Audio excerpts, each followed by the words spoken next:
Et nous sommes avec la candidate tête de liste pour Lutte ouvrière aux prochaines régionales. On va rappeler peut-être, Chantal Gomes, qu'effectivement le premier tour a été repoussé d'une semaine. Donc les gens pourront aller voter le 20 pour le premier tour et le 27 donc pour le deuxième. C'est ce qui a été récemment annoncé en raison de la crise sanitaire. Ça vous déplaît ce changement ou pour vous ça change pas grand-chose? Non. Vous étiez pour un report en septembre par exemple? Non, on suit, on n'a pas choisi. Pas d'importance.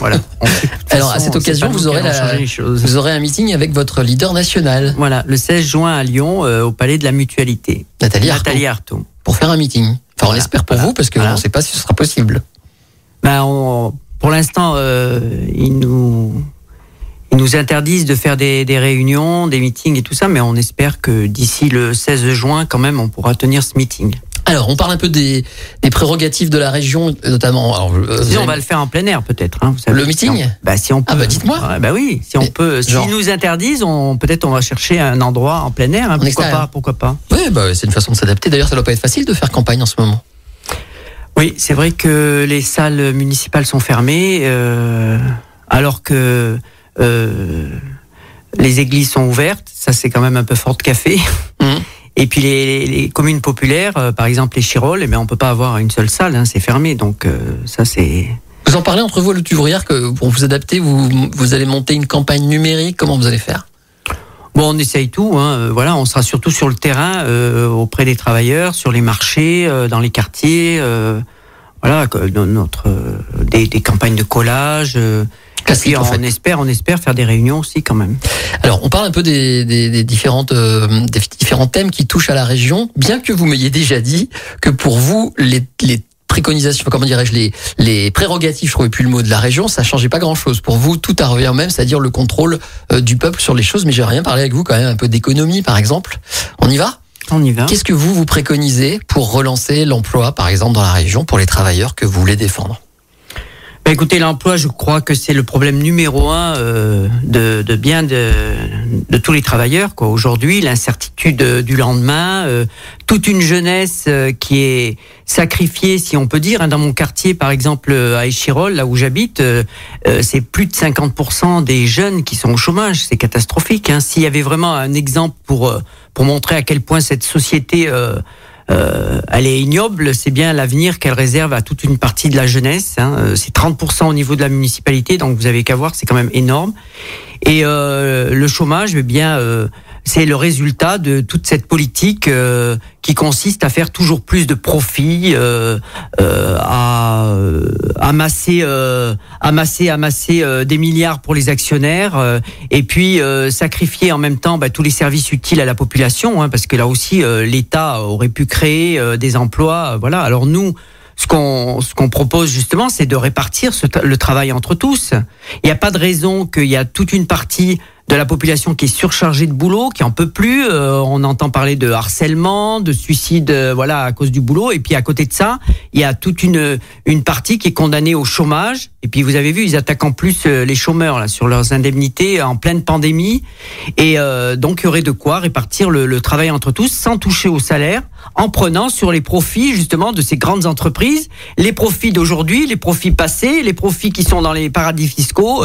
Il y a de quoi vraiment créer des emplois. Par exemple, vous pensez à quelles entreprises ici dans la région Toutes les grandes entreprises, elles ont annoncé des suppressions d'emplois. Vous avez vu Sanofi, il y a eu Danone, un groupe énorme comme Danone. Il y a Michelin, c'est le cas. Michelin, et qui continue d'ailleurs à toucher des subventions publiques, sous prétexte de création d'emplois, puis en réalité, ils ne créent pas d'emplois. Et cet argent va où ? Il n'y a aucun contrôle des travailleurs, même sur cet argent public. Et nous, on est pour que les travailleurs, ils contrôlent ces entreprises et savoir où va l'argent qui est produit déjà par la sueur de milliers de salariés. Et puis, savoir ce qu'ils font, même des aides publiques, qui empochent, qui sont ces actionnaires, qu'est-ce qu'ils font de cet argent ? Est-ce qu'ils vont investir ? Non, ils investissent pas, on le voit. La spéculation, tous les économistes, et c'est pas des économistes de Lutte ouvrière, prévoient un crack. Ils vont emmener, vraiment, ils nous emmènent au bord du précipice. Et comment vous prenez le contrôle ? Parce que ces entreprises, elles sont pas forcément d'abord basées dans la région, et pas forcément en France, c'est mondial, c'est un système mondial. Comment vous voulez en prendre le contrôle ? C'est pour ça que nous sommes internationalistes. Ouais. Hein, l'économie est mondialisée et aujourd'hui, parler de localisme, de régionalisme ou de nationalisme, c'est complètement dépassé, quoi. C'est voilà. Le côté consommer local, vous n'y croyez pas ? Vous pensez pas que ça peut aider ? Non, mais ça c'est de l'enfumage, tous ces trucs-là. Ah bon, pourquoi ? Local, régional, etc. Bon, voilà. Local, consommer local. Le système, il est mondialisé. Les travailleurs, ils se déplacent d'une frontière à une autre, d'un pays à un autre. Et le problème, il se réglera d'ailleurs au niveau mondial. Mais si on prend, Madame Gomez, il y en a beaucoup qui nous écoutent, des petits chefs d'entreprise, des agriculteurs. Oui. Ces gens-là, ils vous disent, si vous consommez local, vous m'achetez à moi ici, et donc vous me faites croître, et c'est bon pour l'emploi, pour les gens que j'emploie, pour les ouvriers que je fais travailler. Donc ça a quand même des vertus, le marché local, non ? Écoutez, de toute façon, il dépend de tous ces petits. Bien sûr qu'ils sont plus proches de la classe ouvrière et des travailleurs, que même s'ils sont à leur compte, même s'ils sont petits patrons, que des financiers et des patrons des grands groupes. Ça, c'est évident. Mais ils dépendent tous de cette économie, qu'on le veuille ou non. Donc on nous a un peu bassinés avec l'économie locale, mais en réalité l'économie elle est mondialisée. Même la petite économie, elle dépend. Les petits producteurs, ils dépendent de ces grandes surfaces qui imposent les prix, qui imposent leurs conditions. On le voit tout le temps puisqu'il y a eu des manifs. Ils dépendent de ces grands groupes comme Danone, de l'agroalimentaire. Donc voilà, c'est ce système qu'il faut abattre, qu'il faut changer complètement et que les producteurs, que les travailleurs, ils donnent leur mot et qu'on décide de produire selon les besoins de tous, de la population, et pas seulement pour les besoins des profits d'une petite minorité de parasites. Et moi, je veux dire que sur l'emploi, des emplois utiles, il y en a plein, on pourrait en créer tout de suite. Quel genre ? Dans les services, il en manque partout. Il en manque dans les hôpitaux. Les hôpitaux, vous avez vu, condamnés à la diète, vous avez vu la catastrophe aujourd'hui. Bon, dans les hôpitaux, dans les EHPAD, dans les écoles, les écoles, c'est la même chose. Avec la pandémie, ça a révélé vraiment le manque évident d'enseignants, de personnel pour encadrer, de personnel pour nettoyer.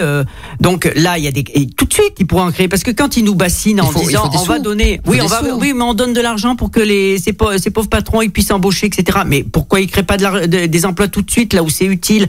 Et même dans les entreprises, dans l'industrie, des emplois, on peut en créer tout le temps. Je vous le dis, il y a des gens qui se tuent au boulot. Il y a des cadences de plus en plus infernales. Et à côté de ça, il y a des gens qui sont condamnés au chomage, à être inutiles pour la société, quoi. Ça, c'est pas normal. Alors, mais donc la répartition du travail. Okay, sur l'idée. Je vous ai compris sur l'idée, mais j'ai pas compris comment. C'est-à-dire comment vous faites pour piquer, la direction de ces entreprises et redistribuer le travail. Ok, pourquoi pas. Comment vous faites et comment vous financez les emplois, par exemple dans les hôpitaux. Voilà. Alors c'est pas vous, c'est pas moi, Chantal Gomez, ni les militants de lutte ouvrière, ni si on arrivait, je sais pas, au pouvoir, mais c'est la mobilisation, bien sûr, des travailleurs, c'est les luttes des travailleurs. Alors aujourd'hui, il y en a pas, il y en aura, il y en a pas, il y en a bien sûr, mais c'est souvent sur la défensive.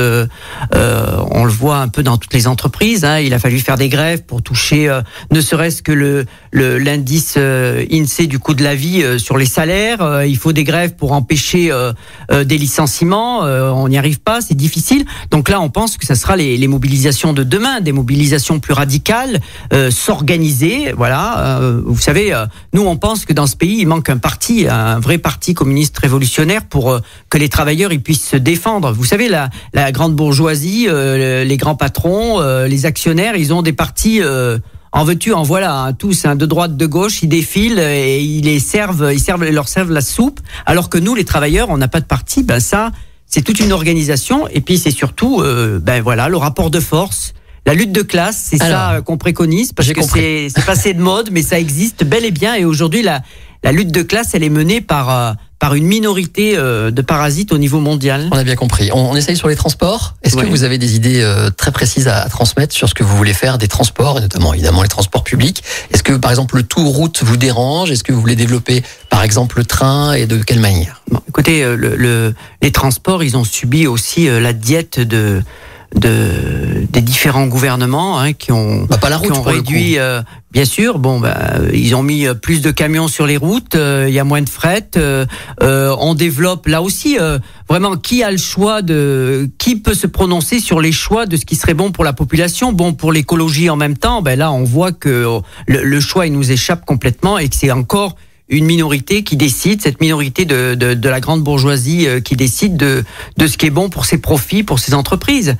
Et les transports, il y aurait aussi, vous savez, les associations et les travailleurs des transports, ils ont plein d'idées, des lignes de chemin de fer qui ont été fermées ou qui sont à l'abandon ou qui sont dans un sale état et qu'il faudrait rénover. Des idées, il y en a plein. Alors si on laissait les travailleurs décider justement de ce qu'il faudrait faire, et pas simplement l'évoquer ou les patrons d'Alstom ou je sais pas là qui produisent les rames de chemin de fer, je vous assure qu'il y aurait de meilleures idées et que les transports marcheraient beaucoup mieux. Avant vous, on a eu Cécile Cukierman du Parti communiste, on a eu Najat Vallaud-Belkacem, on a eu Fabienne Grébert, donc Parti socialiste et puis Europe Écologie Les Verts, les trois femmes, donc vous la quatrième me disent la même chose, développer les lignes ferroviaires dans la région, remettre des lignes, réouvrir des lignes, donc là-dessus vous êtes plutôt tous d'accord? Oui, sauf que elles ont participé, que leurs partis ont été au pouvoir et qu'ils ont tous participé à la dégradation aujourd'hui de la SNCF, des transports en général, des conditions de transport des travailleurs entassés. Vous voyez, sur l'agglomération grenobloise, nous avons Éric Piolle qui est maire de Grenoble, qui avait fait de belles promesses vertes à tous ceux qui voulaient bien les entendre. Eux aussi, au final, ils gèrent l'austérité, ils gèrent la crise. Par exemple, en ce moment, les travailleurs ils s'entassent dans des rames bondées qui ont été. Ils ont supprimé des voitures. Au niveau du tram, ils ont supprimé des rames. Donc, il faut attendre 20 minutes, des fois plus les correspondances. Et puis, vous êtes entassés dans les rames de métro aux heures de pointe, alors que là, il en faudrait beaucoup plus en pleine pandémie. Vous pensez bien être entassés. Donc ils sont impuissants finalement et ils gèrent la pénurie parce que tout ce qui était argent pour les services utiles à la population, cet argent maintenant, c'est open bar pour les grands groupes et ils veulent y compris l'argent de notre argent, l'argent de la collectivité. Donc avec tout cet argent, il y aurait de quoi faire, il y aurait de quoi améliorer. Vous savez, ils sont opposés aussi à l'autoroute, à l'élargissement de l'autoroute. Ça aussi, c'est fort de café quand même sur l'agglomération grenobloise. On est en train d'élargir l'autoroute à 2 fois 3 voies. Oui, avec une voie pour le covoiturage. Voilà. À 2 fois 3 voies. Alors ils avaient fait leur campagne en disant qu'ils s'opposeraient à cet élargissement et en réalité, l'autoroute, elle se fait. C'est l'État qui a décidé avec les grands groupes du BTP. Ils n'ont pas eu leur mot à dire d'ailleurs. Et puis non seulement elle est élargie, mais en plus elle est privatisée. Elle a été donnée au groupe du BTP qui gère l'autoroute. On a compris qu'on vous mettra pas d'accord avec les écologistes. On fait une nouvelle pause et puis on revient. On essaiera encore d'aborder d'autres domaines qui concernent la région. Il y en a plein. Il y a l'écologie, on va en parler un peu quand même. Et puis il y a aussi la culture, il y a la jeunesse. Vous avez un peu parlé des jeunes tout à l'heure. On revient sur tout ça dans un instant après cette nouvelle pause. À tout de suite avec Chantal Gomez, tête de liste pour Lutte ouvrière pour les régionales.